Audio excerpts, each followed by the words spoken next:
రాత్రులయందు భోజనం చేసి పడుకునే ముందు ఈ క్రింద చెప్పబోవు రీతిగా ఈశ్వరుని స్తుతి చేసి ఆ తర్వాత పడుకొని నిద్రపోవలెను.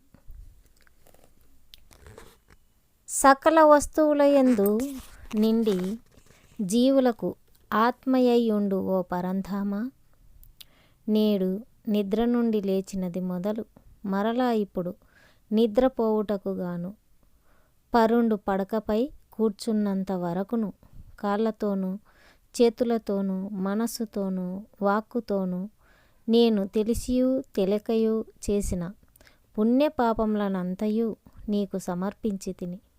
నేను ఇప్పుడు నిన్ను స్తుతి చేసి ముగించిన వెనక నిద్రింతును.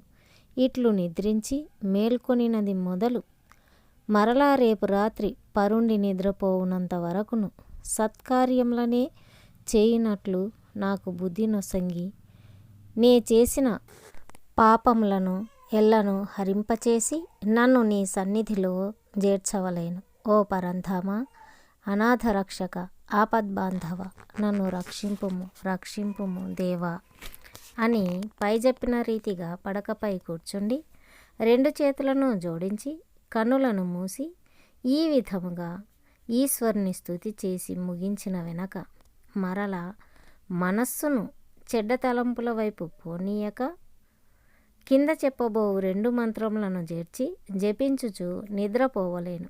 అది ఎట్లనగా, ఎడమ చేతి వైపున పడుకొని శ్వాస లోపలికి పీల్చినప్పుడు ఆ శ్వాసతో సో అను మంత్రమును చేర్చి లోపలకు పీల్చి మరలా శ్వాసను వెలుపలకు వదిలినప్పుడు ఆ శ్వాసతో హమ్ అను మంత్రములను చేర్చి వదలవలేను. ఇట్లు ప్రతి శ్వాసయందును ఈ 2 మంత్రములను చేర్చి జపించుచు అట్లే నిద్రపోవలేను. అప్పుడు మీ మనస్సు ఎచ్చటకును బయలు వెడలక మంత్రములను జపించుచుండి బహు శీఘ్రంలోనే నిద్ర పట్టును. ఇట్లు నిద్రపోతిరేని మీకు ఏ దుస్వప్నములను రాక ఉండును.